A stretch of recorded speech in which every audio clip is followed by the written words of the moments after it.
मुस्लिमों को किसी भी प्रकार का आरक्षण गैर संवैधानिक है, इसका सवाल ही पैदा नहीं। अनडेमोक्रेटिक बात माननीय मंत्री जी ने कही। क्या मुस्लिम महिला आधी आबादी में नहीं आती हैं? जब माननीय प्रधानमंत्री जी को पिछड़ों से वोट चाहिए था, तो माननीय प्रधानमंत्री जी अपने आप को कहा कि मैं पिछड़ी जाति से आता हूँ। आज संसद का विशेष सत्र चालू हो चुका है। 3 दिन चलेगा, 16, 17, 18, जिसमें डिलिमिटेशन और महिला आरक्षण पर बहस होगी और बिल पास होगा। लेकिन सोचिए, आज शुरुआती सेशन जैसे ही शुरू हुआ, क्वेश्चन आवर में जब अखिलेश यादव और धर्मेंद्र यादव ने सवाल उठाया कि आप इस रिजर्वेशन को लाने की इतनी जल्दी में क्यों हैं, क्यों आप जो है देश की तमाम महिलाओं को इसमें शामिल नहीं कर रहे हैं, इसमें मुस्लिम महिला कहाँ है, इसमें ओबीसी महिला कहाँ है, इसमें एससी महिला कहाँ है, तो आप उनको भी इसमें शामिल करिए। आप सिर्फ महिला के नाम पर जाति विशेष की महिलाओं को संसद में भागीदारी नहीं दे सकते, ये दरअसल बेईमानी होगी। फिर क्या था, अमित शाह ने इसको पूरी तरीके से हिंदू मुस्लिम करने की कोशिश की। उन्होंने साफ कहा कि भाई आप मुसलमानों के लिए जो रिजर्वेशन मांग रहे मुस्लिम महिलाओं के लिए, वो संविधान के बिल्कुल खिलाफ है और हम कभी भी उनको धर्म के आधार पर आरक्षण नहीं दे सकते हैं। सोचिए किस तरीके से बीजेपी अपनी रणनीति बनाती है। अब मैसेज क्या गया कि अखिलेश यादव को प्रो मुस्लिम दिखा दिया गया और खुद को प्रो हिंदू। भक्तों को सुकून मिल गया कि हाँ, अमित शाह जी कह रहे हैं कि देखिए हमने जो है मुस्लिम महिलाओं को आरक्षण नहीं दिया। लेकिन सबसे बड़ा सवाल है, क्या इस आरक्षण में जो महिलाएं चुनकर आएंगी उसमें ओबीसी की कितनी महिलाएं होंगी, उसमें मुस्लिम महिलाएं कितनी होंगी। सोचिए, अमित शाह संसद में खड़े होकर कह रहे हैं कि हम धर्म के आधार पर मुस्लिम महिलाओं को आरक्षण नहीं देंगे, ये कतई नहीं दिया जाएगा।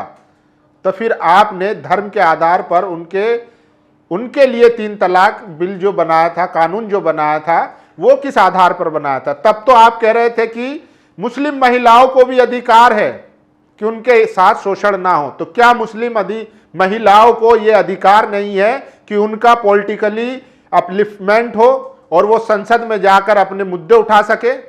और आपकी उस बात का क्या होगा जिसमें आप कहते हैं कि सबका साथ सबका विकास। और क्या सिर्फ 3 तलाक जैसे बिल मुस्लिम महिलाओं के जरिए मुस्लिम मर्दों को निशाना बनाने के लिए लाया गया था। तो आपको फिर जवाब देना होगा। एक तरफ आप संसद में खड़े होकर कह रहे हैं कि हम धर्म के आधार पर बिल नहीं देंगे, ये संविधान के खिलाफ है, तो फिर मुस्लिम महिलाओं का रिप्रेजेंटेशन कहां गया। क्या मुस्लिम महिलाएं इस देश की संसद में नहीं जानी चाहिए। आज गिनी चुनी चंद महिलाएं हैं और उन महिलाओं में भी वो महिलाएं हैं जो अशराफ समाज से आती हैं, जो पहले से ही इतनी प्रिविलेज है कि वो कहीं भी जा सकती है, या इतनी मजबूत है, इतनी एम्पावर है। कितनी महिलाएं जो अंसारी समाज से आती हैं, जो सेफी समाज से आती हैं, जो तेली समाज से आती हैं, जो धुना समाज से आती हैं, कितनी महिलाएं हैं जो आज तक संसद में गई हैं। इसीलिए अखिलेश यादव हो या धर्मेंद्र यादव हो या तमाम नेता हैं, उनको सीधे तौर पर यह मांग करनी चाहिए कि हमें जो महिला रिजर्वेशन है, जो महिला आरक्षण है, उस आरक्षण में भी हमें ओबीसी महिला आरक्षण चाहिए, अन्यथा ये बिल पास नहीं होने देंगे। जिस तरीके से एक वक्त में शरद यादव ने कहा था संसद में खड़े होकर कि अगर महिला बिल पास होता है तो मैं इसी संसद में जहर खा लूंगा। और क्या सिर्फ अखिलेश यादव, चंद्रशेखर आजाद और तमाम जितनी भी राजनीतिक पार्टियां, विपक्ष की पार्टियां हैं, इसलिए इस बिल का विरोध नहीं कर पाएंगी अच्छे तरीके से या खुलकर डटकर, क्योंकि उनको एंटी वुमेन नहीं दिखना है। कहीं बीजेपी ये ठप्पा ना लगा दे कि देखिए ये महिला विरोधी है। तो क्या इस डर से ये सारी चीजें नहीं हो पाएंगी। सबसे बड़ा सवाल यही है। तो 3 दिन में ये तय करेंगे कि आखिर, और सोचिए इसमें डिलिमिटेशन भी होना है, यानी कि नई लोकसभा को इसमें ऐड किया जाना है। और इसमें किसका फायदा होगा। सोचिए, इसमें बहुजन राजनीति पूरी तरीके से खत्म हो जाएगी। जैसे आज मुसलमानों को अछूत बना दिया गया है राजनीतिक तौर पर, उसी तरीके से एससी, एसटी, ओबीसी इनको भी अछूत बनाने की कोशिश की जा रही है। 814 सीटें हो जाएंगी बढ़कर, आज 543 सीटें हैं।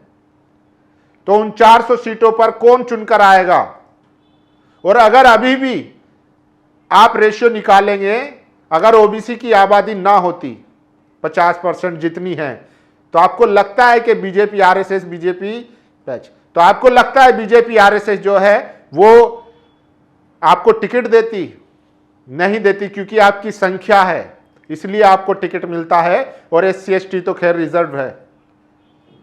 तो उसी डिपेंडेंसी को खत्म करने के लिए डिलिमिटेशन लाया जा रहा है, जहां संख्या बढ़ाकर किसी भी तरीके से सवर्ण महिला या खास तबके की खास जाति के लोगों को भरकर फिर पूरी तरीके से पार्लियामेंट पर कंट्रोल किया जाए। और जो बात 2024 के इलेक्शन में कही थी 400 पार कर दो, हम इस बार संविधान बदल देंगे, तो हो सकता है कि फिर वो 400 पार करने के बाद जब डिपेंडेंसी खत्म हो जाएगी तमाम बहुजन नेताओं पर या बहुजन सांसदों पर, तो हो सकता है फिर वो संविधान को भी बदल दे।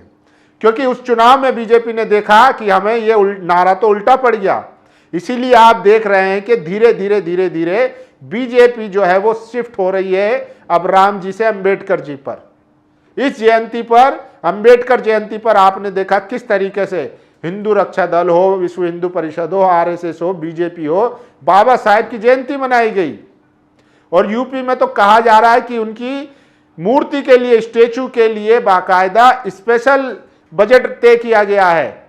अगर ये बिल पास होता है तो फिर आपके ये जितने भी दबाव में काम हो रहे हैं वो सब खत्म हो जाएंगे, फिर आप पर डिपेंडेंसी खत्म तो आपके काम खत्म। इसीलिए लोकतंत्र में एक कमजोर सरकार की बात कही जाती है कि जितनी कमजोर सरकार होगी जनता का उतना फायदा होगा। तो आरएसएस और बीजेपी बड़े प्रोजेक्ट पे काम कर रही है। वहीं साथ साथ अखिलेश यादव ने यह भी कहा है कि दरअसल जाति जनगणना से ध्यान भटकाने के लिए ये महिला रिजर्वेशन बिल लेके आए हैं। इतनी जल्दी क्या है? महिला रिजर्वेशन बिल है तो हम उस पर पहले विचार करते, उसको अच्छे से समझते और तमाम जो आधी आबादी इस देश में महिलाओं की है उसमें जितने भी तबकों की महिलाएं हैं, जितनी भी समाज की महिलाएं, सबको शामिल किया जाता। क्या आपको लगता है कि अगर ये रिजर्वेशन पास हो जाता है, बिल पास हो जाता है, तो महिला आरक्षण के नाम पर जो चुनकर महिलाएं आएंगी, क्या उनमें आपको लगता है एक गांव में दूर दराज में जो खेत में दराती चला रही है वो चुनकर कभी आ पाएगी? आज भी आप देख लीजिए महिलाओं की जितनी भागीदारी है उसमें ओबीसी, एससी, एसटी और मुस्लिम महिलाएं कितनी हैं। जिनकी संख्या अब 10% है वो लोग 50% बन के बैठे हैं, और जिनकी संख्या 50 है वो 10% भी नहीं है। तो इस महिला आरक्षण के जरिए पूरी तरीके से कंट्रोल करने की कोशिश है। लेकिन आज पहले ही दिन ही अखिलेश यादव और धर्मेंद्र यादव ने जिस तेवर के साथ कहा है अमित शाह के सामने खड़े होकर कि हम ये बिल पास नहीं होने देंगे जब तक इसमें ओबीसी और मुस्लिम महिलाओं को शामिल नहीं किया जाता है। और सोचिए, अमित शाह कह रहे हैं कि हम धर्म के आधार पर मुस्लिम महिलाओं को आरक्षण नहीं देंगे, नहीं दे सकते हैं। तो फिर आपने धर्म के आधार पर मुस्लिम महिलाओं के लिए कानून क्यों बना दिया?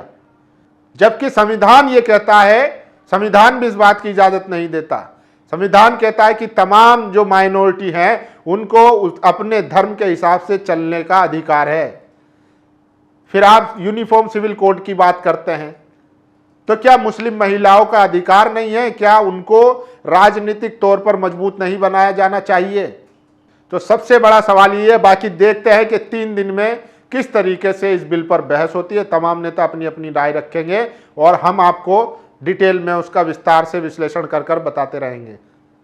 और आपको क्या लगता है, क्या वाकई में इस महिला आरक्षण के जरिए जो 250 सीटें बढ़ाने की बात चल रही है उस पर किसका कब्जा होगा और बहुजनों की क्या स्थिति होगी?